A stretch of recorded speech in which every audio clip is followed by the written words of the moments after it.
आप डॉक्टर संजीव की वाइफ हैं। तभी तो आई हूँ यहाँ पे। देखिए, ये हमारी इन्वेस्टिगेशन करने का तरीका है। तुम्हारे तरीके की माँ की चूड़ियाँ।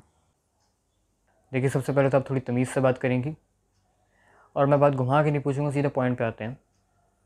सबसे पहले आप ये बताइए, आपकी और डॉक्टर संजीव की शादी को कितने साल हो गए हैं? 3-4 साल हो गए हैं। तो आपका कोई बेटा या बेटी है?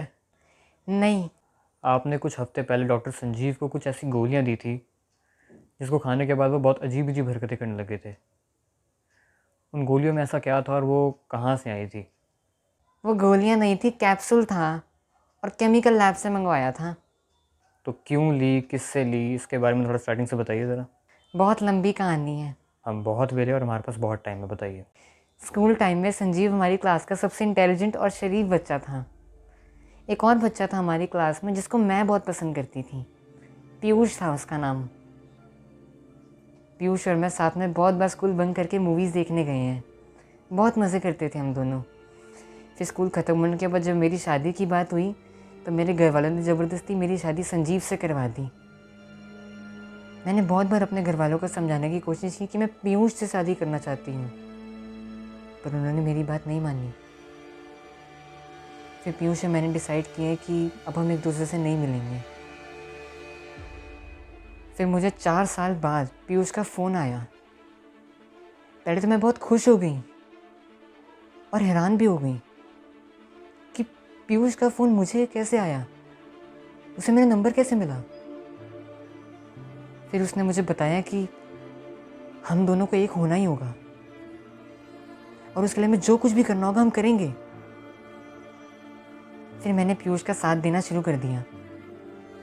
वो एक केमिकल लैब में काम करता है जिसमें उसने एक ऐसा कैप्सूल बनाया है जिसको खाने के बाद इंसान अलग अलग हरकतें करते हैं, बहुत अजीब अजीब हरकतें करते हैं। संजीव के साथ भी यही हुआ। फिर हमने इसी चीज़ का फ़ायदा उठाया और उसको अपनी बेटी के घर भेज दिया। एक सेकंड, आपने तो कहा था कि आपकी कोई बेटी नहीं है। मैंने एक बात झूठ बोली अभी। मैंने पीयूष से शादी कर ली थी और मेरी उसके साथ एक बेटी भी है। क्या नाम है आपकी बेटी का? आयुषी। आयुषी। आपकी बेटी का नाम आयुषी है? हाँ, हमने जानबूझकर संजीव को इस हालत में आयुषी के घर भेजा ताकि हम उसके ऊपर रेप का इल्ज़ाम लगा सकें।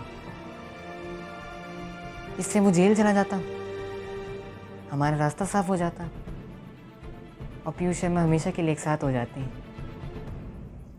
पर ऐसा नहीं हुआ। डॉक्टर संजीव वो केस जीत गए और जेल से बाहर आ गए और पीयूष जेल चला गया। हाँ, यही तो प्रॉब्लम है। पर पीयूष ने इसका भी बैकअप प्लान रखा हुआ था।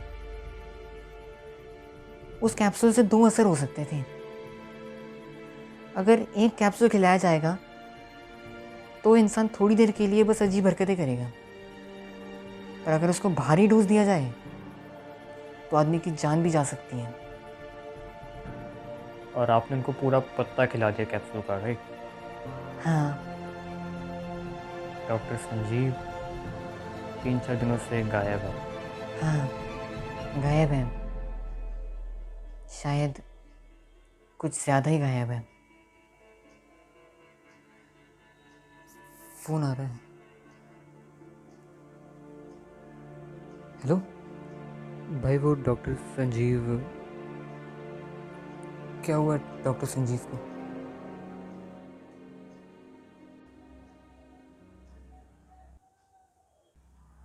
विकास, अब तूने इस केस में हाथ तो डाल दिया है। अब या तो पीयूष को पकड़ के अंदर करेगा या खुद भी संजीव के पास जाएगा। डॉक्टर संजीव? पर अगर डॉक्टर संजीव वो केस जीत गए तो पीयूष तो अब जेल में होगा ना। पीयूष नाम के बहुत बंदे हैं, कौन जेल में कौन बाहर किसको पता। तेरे सैया को पकड़ के यहाँ खड़ा ना कर दिया ना, तो मेरा नाम भी विकास है।